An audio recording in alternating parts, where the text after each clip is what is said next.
High, আমার আগের ভিডিওতে ৩৩ নম্বর অবধি শ্লোক বলেছিলাম গীতার প্রথম অধ্যায়ে বিষাদ যোগের।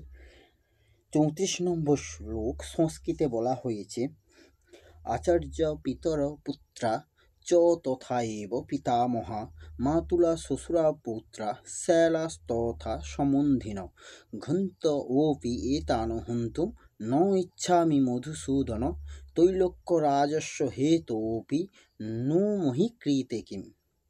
এর ব্যাখ্যা হচ্ছে, আচার্য পিতা পুত্র এবং সেইরূপ পিতামহ, মামা শ্বশুর পৌত্র, শ্যালক এবং অন্যান্য যত আত্মীয় আছেন, এরা আমাকে অস্ত্রাঘাত করলেও আমি এদের মারতে চাই না। এবং হে মধুসূদন, আমার যদি তিলকের রাজ্যত্ব লাভ হয় তাহলে আমি এদের বধ করতে চাই না। এই সামান্য পৃথিবীর অধীশ্বর হবার জন্য কেন আমি এদের বধ করতে যাব? এটা হলো ৩৪ ও ৩৫ নম্বর শ্লোকের ব্যাখ্যা। এর তাৎপর্য হচ্ছে, আচার্য পিতর থেকে কিংনু মহিকৃতে, এর ব্যাখ্যা হলো, আমার আত্মীয়গণ যদি নিজ অনিষ্ট নিবৃত্তির জন্য ক্রোধের বশে আমাকে আঘাত করে, আমাকে বধ করতেও চায়, তাহলে আমি নিজ অনিষ্ট নিবৃত্তির জন্য ক্রোধান্বিত হয়ে তাদের বধ করতে চাই না। অর্থাৎ যদি তারা নিজ ঈপ্সিত বস্তুর প্রাপ্তির জন্য রাজ্য পাওয়ার লোভে আমাকে হত্যা করতে চান, তবুও আমি নিজ ইষ্ট প্রাপ্তির আশায় লোভের বশীভূত হয়ে তাদের মারতে চাই না। এর তাৎপর্য হচ্ছে এই যে, ক্রোধ এবং লোভের বশীভূত হয়ে আমি নরকে যেতে রাজি নই। এখানে দুবার ওপি পদের প্রয়োগ করার অর্জুনের বক্তব্য হচ্ছে এই যে, আমি তো এদের স্বার্থে কোনো বাধা দেইনি, তাহলে এরা কেন আমাকে মারবেন? তবু মনে করো আমি প্রথমে এদের স্বার্থে বাধা প্রদান করেছি, এই রকম ভেবে যদি এরা আমাকে হত্যা করতে উদ্যত হন, তবুও আমি এদের বধ করতে চাই না। দ্বিতীয়ত, এদের বধ করলে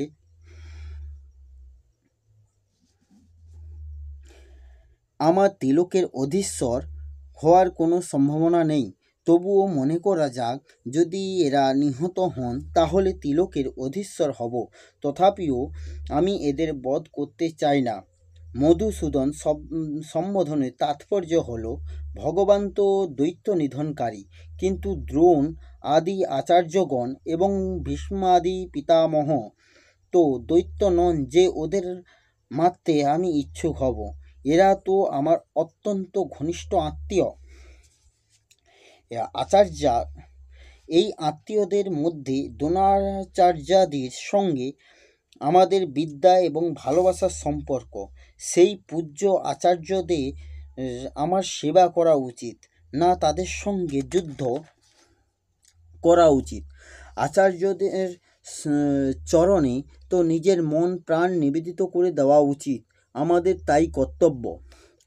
পিতর মানে হচ্ছে, পিতর অর্থের তাৎপর্য হলো শরীরের সম্পর্কে যারা আমাদের পিতা বা পিতৃস্থানীয়, তাদের শরীরে প্রতিরূপই হলো আমাদের এই শরীরে আমরা তাদের স্বরূপ হয়ে ক্রোধ বা লোভবশত সেই পিতাগণকে কী করে হত্যা করব? আর পুত্রার তাৎপর্য হচ্ছে, আমাদের এবং আমাদের ভ্রাতাদের যে পুত্ররা আছে তাদের তো আমাদের লালন পালন করা উচিত। তারা যদি কোনো বিপরীত কর্ম করে ফেলেই, তাহলে তাদের পালন করা আমাদের ধর্ম। আর পিতামহ পিতামহা, এর তাৎপর্য হচ্ছে, তেমনি যিনি আমাদের পিতামহ, তিনি যখন আমাদের পিতাদেরও পূজ্য, তখন তিনি তো আমাদের পরম পূজ্য ব্যক্তি। তাই তিনি আমাদের তিরস্কার করতে পারেন, আমাদের আঘাত করতেও পারেন, কিন্তু যাতে কোনো রকম দুঃখ না পান, কষ্ট না পান, যাতে সুখী হন, আরাম পান, তারা সেবা করা হয়, আমাদের সেই চেষ্টা করা উচিত। মাতুলা, আমাদের মাতুলগণ আমাদের লালন পালন পোষণকারী মায়ের ভাই, অতএব তারা মায়ের সমানই পূজ্য। শ্বশুরা, এর অর্থ তাৎপর্য হলো, এই যে শ্বশুরগণ, এরা আমার এবং আমার ভ্রাতাদের পত্নীদের পূজনীয় পিতা, অতএব এরা আমাদের কাছে পিতার সমান পূজনীয়। এদের কি করে হত্যা করব? পৌত্রা, আমাদের পুত্রদের পুত্র যারা, তারা পুত্রদের অধিক পালনীয়। শ্যালা, যারা আমাদের শ্যালক, তারা আমাদের পত্নীদের প্রিয় ভাতিকুল, তাদের কি করে হত্যা করা যাবে? সম্বন্ধীন, এর তাৎপর্য হচ্ছে এখানে যত আত্মীয় রয়েছেন এবং এছাড়া যত আত্মীয় আছেন তাদের লালন পোষণ সেবা করা উচিত না তাদের বধ করা উচিত? এদের বধ করলে যদি তিলকের অধীশ্বরও হওয়া যায় তাহলে কি এদের হত্যা করা উচিত? এদের বধ করা তো সর্বতোভাবে অনুচিত কর্ম। কাল 36 ও 37 নম্বর শ্লোক বলবো। জয় গীতা, হরে কৃষ্ণ, জয় শ্রীকৃষ্ণ।